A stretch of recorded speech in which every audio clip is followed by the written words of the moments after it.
ખબર નહીં આ કેટલા લોકોએ વાત સાંભળી છે, પણ હું આજે તમારી સાથે શેર કરું.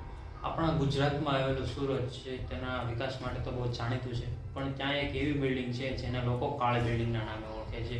તે બિલ્ડિંગમાં ઘણા બધા લોકો રહેતા હતા, પરંતુ થોડા સમય બાદ તે બિલ્ડિંગને લોકો મૂકીને ચાલ્યા ગયા.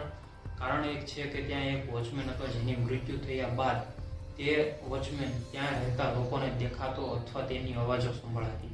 ધીરે ધીરે લોકોને વિશ્વાસ તો ન આવતો, પણ ધીરે ધીરે ઘણા લોકોને એવું કંઈ અનુભવ થયો કે કંઈ ફીલ થઈ, તેથી લોકો તે મૂકીને ચાલ્યા ગયા. આજે તે બિલ્ડિંગ એક ખંડેર જેવું થઈ ગયું છે અને ત્યાં લોકો રહેતા નથી. ઘણા લોકો એમ પણ કહે છે કે સાંજે ત્યાંથી નીકળ્યું ત્યારે કોઈ અવાજ આવે છે અથવા કોઈ એવો અવાજ આવે છે જે લોકોને કન્ફ્યુઝ કરે છે અને બીવડાવી દે છે. તમને શું લાગે છે, તે બિલ્ડિંગમાં કોઈ આત્મા હશે કે કોઈ વોચમેનની આત્મા હશે કે નહીં?